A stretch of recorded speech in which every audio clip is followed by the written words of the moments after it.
Hello, it's me, Jessica Viva, and I decided to do this video because I just thought it'd be really fun to do loads of quick, snappy opinions like that. Obviously, I won't be going into detail because like I said, they're just quick opinions, and obviously they are opinions. I have to say this in every video, but obviously my opinions aren't facts unless I'm talking about SNSD, then everything's facts. And I hope you guys enjoy this video. Tell me if you disagree or agree in the comments and subscribe.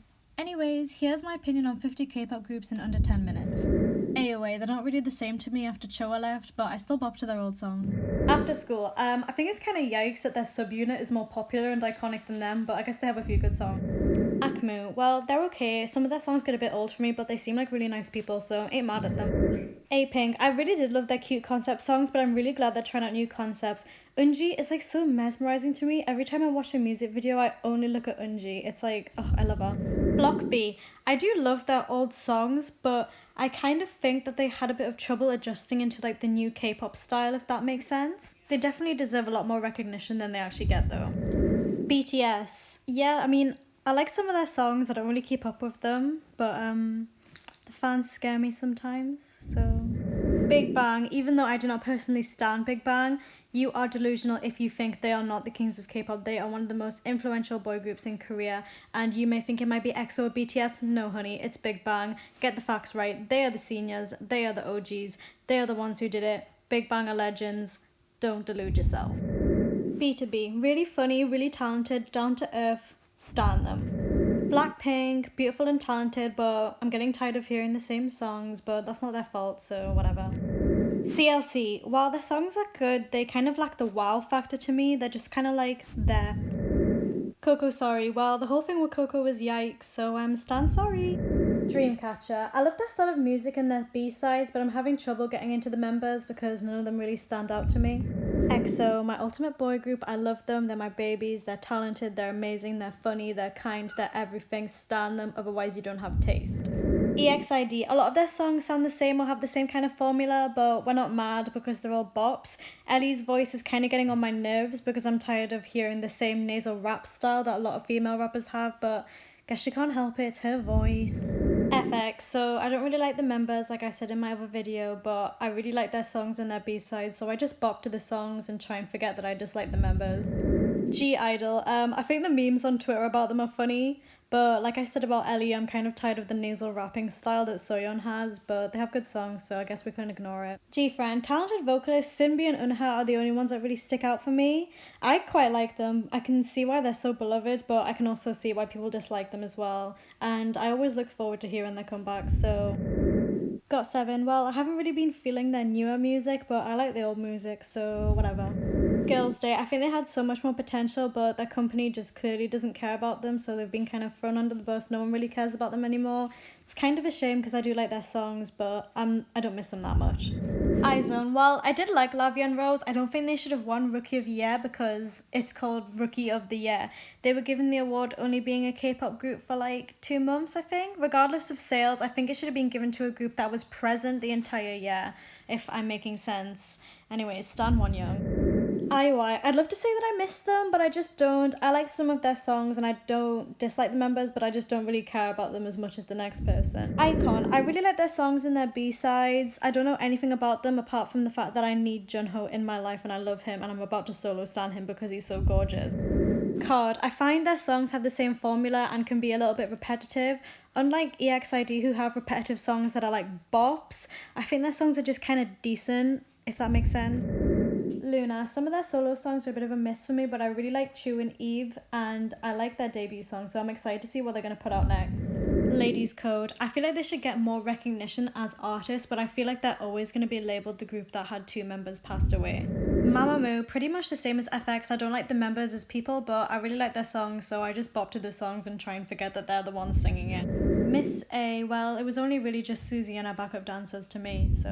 Momoland, my babies, they don't deserve the hate. People will use anything they say to try and make it fit into a problematic narrative, when in reality, they're just innocent. Also, by the way, Nancy is not homophobic for saying she doesn't want to date her members. Shut up.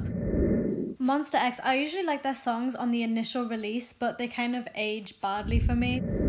NCT. So I get that the concept is to keep on adding new people in, and that's cool and all, but it's getting a bit old for me. I always see like their fans getting surprised when people say they don't want to stand a group of 20 plus members, but I think it's kind of reasonable. Regardless, I still love the members that I do know and the songs, so I'm not mad. Oh My Girl. They are cute and they have good songs, but I don't know much about them, so they're good, I guess.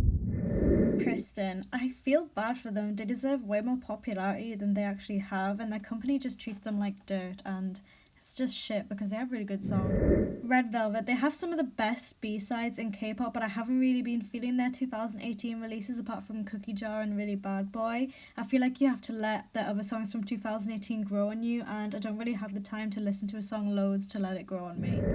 SNSD, iconic and legendary. K-pop would be shit without them, and that's just the tea. SNSD brought loads of new aesthetics and concepts into the K-pop game that were never before seen before they debuted, but y'all are still disrespecting them. SHINee also have some of the best B-sides in K-pop. Their songs age like fine wine, and they're all just so funny, man. I just love them. They're just such sweet guys. Super Junior, well, we love the dancing dads. They have so many bops and they're just really cool and down to earth people. More idols should be like them. 17, well, they're well-rounded and talented. I don't really feel like they're iconic. I just feel like they're kind of safe, if that makes sense, but they also have some good songs. Sister, well, they have a plethora of iconic songs, but the thing is, I barely saw any like devoted stans. I feel like they had a lot of people who casually listened to their songs because they were good, but I feel like not many people actually went out of their way to stan them, and that's why I think they disbanded. Teen Top, so like I said with Block B, I think they kind of struggled to fit in with the new trends or like standards of K-pop. Their songs were good at the time, but they kind of aged a bit badly for me. Stray Kids, I think they're pretty well rounded. All of them are really cute. I don't know much about them, but I think I'm in love with Felix, so there's that. Tiara, I don't really miss them, but they did have some iconic songs. Bobby reminds me of the Weeaboo days, and Number 9 is one of like the best EDM songs ever, so. TVXQ, they are literally vets, and their songs, even though some of them are really old, they just don't age for me, and they're so handsome. Just look at them. You guys already know what I'm going to say about Twice because you've probably seen my previous videos. Their songs went downhill for me after What Is Love, but all I want is just for them to be happy and to have a well-deserved break, and I still love them as people. Triple H, well, I prefer Troublemaker songs better, and it's just yikes, 2 of them are kicked out now, but we support them, even though they don't have eyebrows. 101, well, they're kind of one are gone now, but I actually got the hype I always saw on unpopular K-pop opinion videos. Like, I don't get the hype for 101, but like, I totally get it. They have good songs, they're handsome, and there's loads of them. Like, I get it. But like saying that, I don't really stan temporary groups, so I don't really miss them, but I'll be, you know, interested to see what the other members are going to do when they finally debut in other groups. So, Wiki Miki, they do have some good songs. Like I said with 17, I think they're a bit safe, and Doyeon is the only one that really stands out to me. I think sometimes with post-IOI groups, the members who were in IOI, they kind of outshine the other members because they already have like a big fan base already. So like for Minute and Miss A, they're kind of going to have that problem where one of the members kind of outshines the other. The Wonder Girls, I mean, they're iconic and they're the group that got me into K-pop, so I'll always have a special place in my heart for them. I miss their songs. I haven't really disliked any of their title tracks. Winner, well, Winner actually have really underrated songs, but I only really care about Minho. Sorry, Winner stan. 21. They are iconic and legendary. It was really sad for me when they broke up. When they broke up, to me, it felt like it was the end of the old K-pop genre, if that makes sense, and it was just, it's a really shame. I hold 21 close to my heart. So, similar to what I said to Sister, I think 4 Minute had loads of casual listeners, but they didn't really have any devoted stans, which ultimately led to their breakup.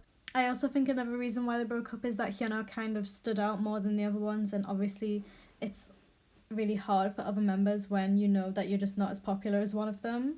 They did have some good songs and a good run, but at the end of the day I don't really miss them that much, but they did do a lot to K-pop at the time. Anyways guys, that is it from me. I'd love to hear if you agree or disagree in the comments, or tell me your own opinions. I love to hear them, you know I do.